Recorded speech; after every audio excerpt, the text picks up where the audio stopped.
Welcome to the Barrier Breakdown, Disrupting Mental Health podcast, where we talk about the clinical and practical issues that face those working in the mental health industry.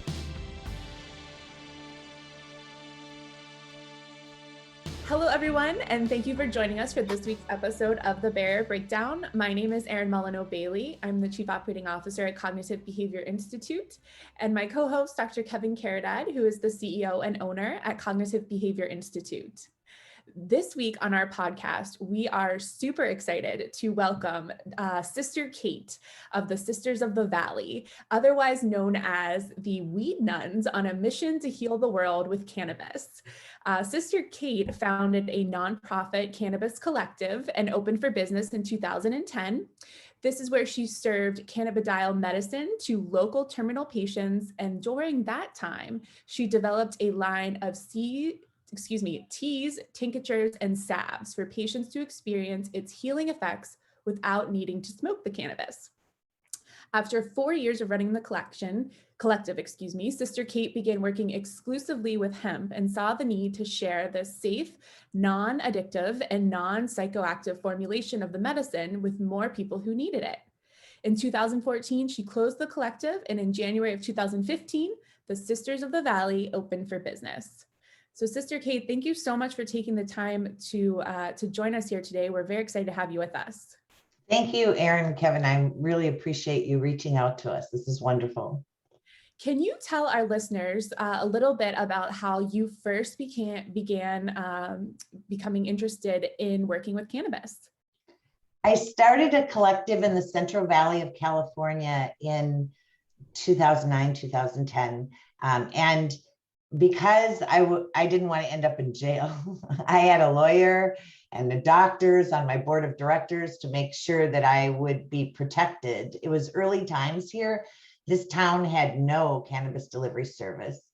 And we were only allowed to set up the nonprofit collective and do it collective style. And so I was just dealing with terminal patients. I'd been a businesswoman all my life, and suddenly I'm delivering medicine to dying people. Only dying people are people with severe neurological disorders. That's all the doctors and the lawyer and everyone on my board was good with me serving at that time with the cannabis. So I was doing that. I felt like little Florence Nightingale taking my baskets of cannabis. And what happened is, like, one guy was a retired Air Force colonel, and he asked me when I bring the medicine to bring him a pipe. A corn cob would be fine. And I'm like, so this is what I would deal with. And then I had to show him how to smoke it. And I remember with his cane, he went around and closed all the blinds in the house because he said, I've put people in jail for this. People have been in the brig. People are still in the brig for this.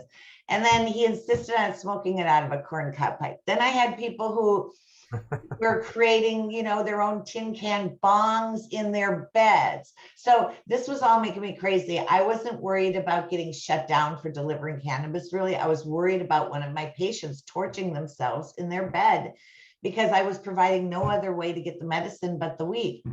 So I naturally started making tinctures, and I started making, the salves came later, but the tinctures were a big hit, quickly became 15% of our sales. So quickly, 15% of the customers switched off smoking and just started taking it in tincture form and got the same results.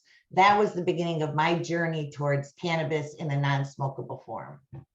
How did you transition to kind of growing it and doing it yourself, kind of the farming end of it? The agricultural end of it, you mean? Thank you for clarifying. Yes, the agriculture. I still don't do that alone. I always, my secret sauce is local Mexican growers who have got it in the family genes, who have done this for a very long time. So I've never really done the growing alone. I've always had help from the brothers. So agriculture specialist, you have it. Got it. Right. That's wonderful. Well, tell us a little bit about the products. We understand why you kind of switched over to the hemp, but tell us a little bit about those products, and tell us a little bit about the people who are purchasing those products. And are any of those people using the products to find relief from anything related to mental health? Yes. So first, let me say We are not doctors. We are not scientists. We are humble farm women who just simply get the medicine from the ground to our kitchen to the people. And we're very reluctant to give dosage or any medical information because that keeps us out of trouble, right? And since the beginning, we've been telling people, please don't stop seeing your doctors. They have all the cool tools to measure whether you're making progress or not, whether it's working for you or not. And so we try to be working with the doctors and the scientific community. We consider ourselves scholars and we consider ourselves women of science and not superstitious and silly. There's things about our ancestors we like, there's things we don't like. We try to reach for the things that make our walk with nature and with each other more graceful and more charming. But the superstitions we're good with leaving behind and embracing science. So we know for fact, like, for example, one man had a brain tumor and he continued to take our tincture. The only thing he said he did for 90 days when he got diagnosed with the brain tumor is take more of our tincture. He took like a double dose in the morning and a double dose at night. And after 90 days, the doctor said it was shrinking and he should just keep doing what he's doing and they weren't going to interfere. We have that kind of story all the time. When people reach out to us and over neurological things, we always tell them it's better for a neurological disorder that you have a more balanced ratio of THC and CBD. We know that through science. But there are people in places around the world that can't get the THC. And that's why I founded the Sisterhood. So basically we can send our CBD to people around the world, and the CBD has trace amounts of THC. We learned through experience, don't take away all the THC because then you're going to get side effects like headaches and things. And the CBD isn't going to work as well. So for people around the world who can't get THC, they can order our oil and they can mitigate some of that neurological shaking and problems through the little bit of THC, the microdosing in the CBD, and with the CBD, because I think that also does something. And I hate even talking about CBD, especially with your kind of audience, because it's more than CBD, it's CBG and CBDA, and there's all kinds of compounds now that are in there. And we don't really understand how they're helping neurological disorders, but we know that's the number one thing that it does help with. So that's the feedback that you're hearing. Very cool. Yes. Wonderful. Wonderful. And I guess one of the other things that I kind of wanted to talk about was, how have you been impacted by COVID, and what are some of the things that that you kind of have planned on the horizon? Oh, okay. Well, COVID has been hard on our sales, but I think every small business, and when we don't have a thriving economy, when our economy is suffering, we all suffer. So, we're struggling along, but I don't think it's going to put us under, but it's been tough. And we've had to put projects on hold that are close to our heart that we very much want to start up. Projects like we started mixing our own mushroom coffee. We basically tried other mushroom coffees, and we decided that we really wanted something that was like a super mood stabilizer. And so none of the mushroom coffees had ashwagandha root, which is important to us. And none of them usually had more than 3 or 4 different functional mushrooms. So we created something that we call the Super 17 that has 6 functional mushrooms plus ashwagandha, based on a high quality English breakfast tea and cocoa, cold pressed cocoa as the base. So we launched that in August. We're doing quite well with that. We purposely chose not to put CBD into it, even though coffee companies are calling me all the time asking me how to put CBD in their coffee, because we have a global international sisterhood. And during the pandemic, where for 6 years we were happily shipping worldwide, there was no country that was blocking us. Suddenly during the pandemic, we were blocked from 14 countries, which made our international sales were 20%, they dropped to 3%. So sort of in responding to that, and into the fact that international sales were dying during COVID, the sisters were getting crazy from the lockdown. And we had an ex-Catholic nun here with us for like 3 years. And 3 months into COVID, she just stole a car and ran away. And we still don't know where she is. So, it was at that point that I went, ladies, we have to get serious. The weed isn't doing it. We have to find some other way of making sure no one's rails go off the track during this pandemic. And we got serious about studying mushroom coffees, and we ended up creating our own. Now we order the finest ingredients from around the world, but we would like to grow our own mushrooms. So we have to start creating the microenvironments, and that's where we bought. We've invested in a big cargo unit that's all temperature controlled and all ready for us. And we have to move it and get that going. So we have projects to do, but sales has to move a little better before we can do some of those. Gotcha. Now, any of these mushrooms psychoactive?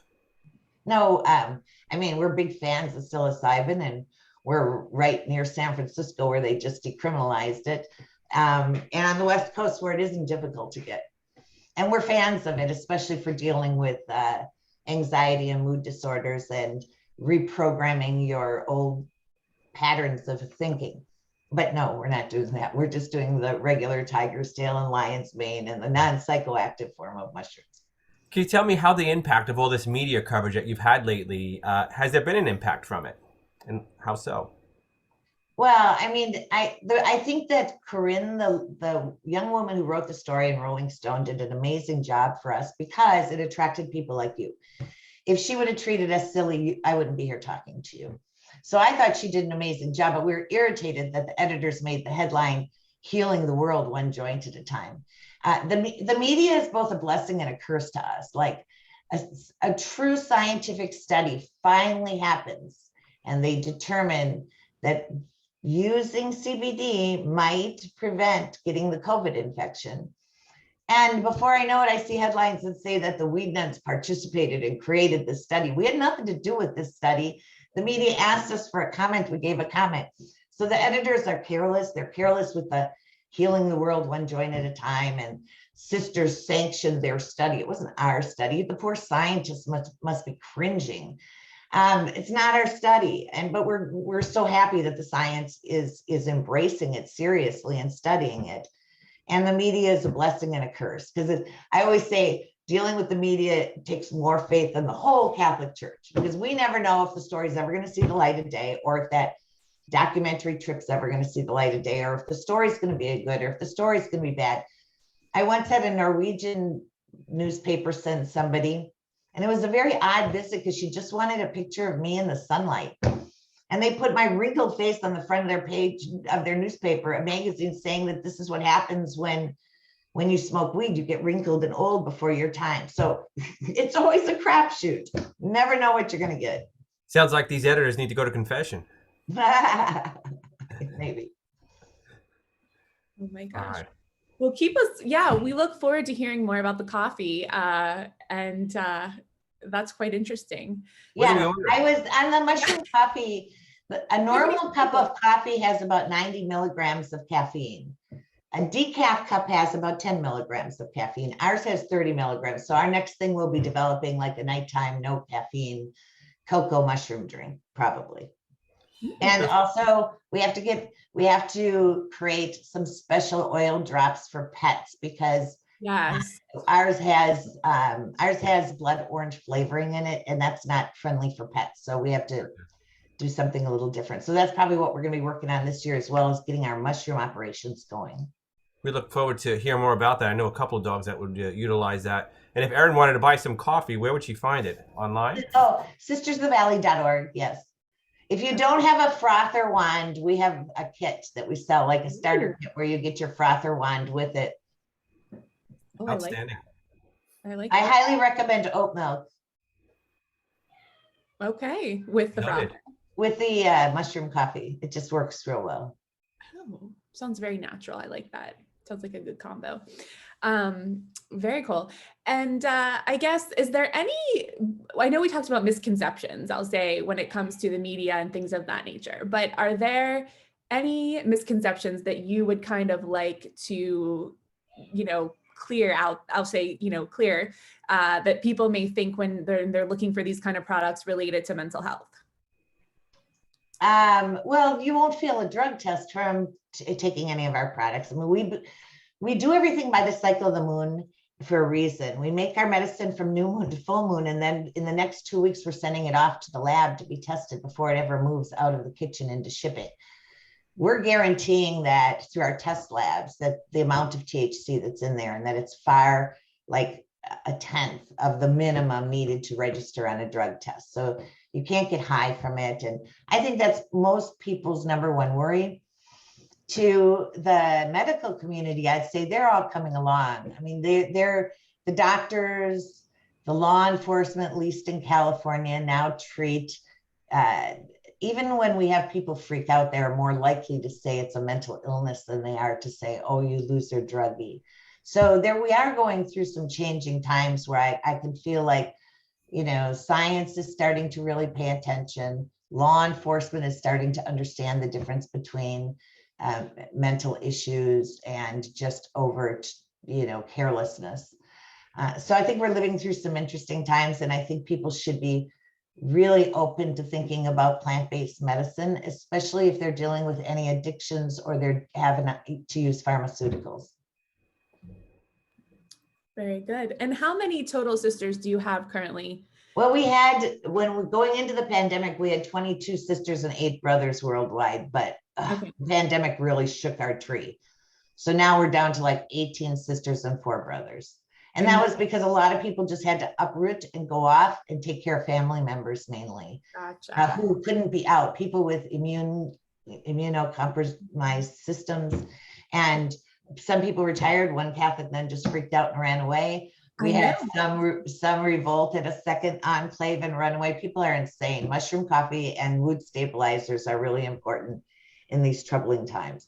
But we have a very good, solid core of people, and I'm very pleased with the group that we do have. And we're looking forward to growing, especially in the countries now that we've been prohibited of shipping into, like Canada and France. I mean, I don't think we're going to set up in Russia or Istanbul anytime soon, but Canada and France are within our sights. Yeah. And you are able to ship worldwide, except, for those countries we have 14 restricted countries, but otherwise we ship worldwide. And we have a fair amount of customers in England, Australia, and New Zealand, as well as other countries. I mean, we've shipped everywhere. Wonderful. Well, I hope that we can help spread the word. I hope you can too. It's really nice of you to, have me on such a serious sort of podcast. I'm used to less serious forums from my California colleagues in this industry. So this has been very refreshing and I appreciate it. And if you ever want me to come back, I'll be happy to. Oh, we plan on staying in touch. Absolutely. We've got to know more about the mushroom, the coffee, and all the other things that you guys are going to be creating. So I hope that we can have an ongoing relationship. Yeah. The next call is while we're drinking the mushroom coffee. Okay. Exactly. We could drink. Yeah, we could do like a review while we're on our. Yes. Taste test. Yes. I like. If you send me your addresses, I'll send you some. I'd be happy to. Oh, we don't have to go online and buy it. We'll just send you our little starter individual packets. But if you want the whole frother kit and stuff, then go online and order. Sure. Okay. Cool. And for anyone who orders, don't forget the oat milk is the well, everybody makes their own. So some of the sisters, we like oat milk, but people might like it with their cow's milk. We're not offended by that. Well, thank you so much. All right, thank you all. Good luck. Yes, we appreciate it, and we hope to talk to you soon. And thank you to our listeners for tuning into to this episode this week. And we all hope that you continue to stay safe and healthy. Take care, everyone. Thank you for listening to The Barrier Breakdown, Disrupting Mental Health. Listeners can find all of our episodes on YouTube, Apple Podcasts, Spotify, and Podbean. For more information and to learn about upcoming continuing education events, check out our website, cbicenterforeducation.com, our Facebook pages, Cognitive Behavior Institute and CBI Center for Education, as well as our Instagram at Cognitive Behavior Institute and our Twitter at CBI_Pittsburgh. Don't forget to like, comment, and subscribe. We hope you'll tune in for another guest next week.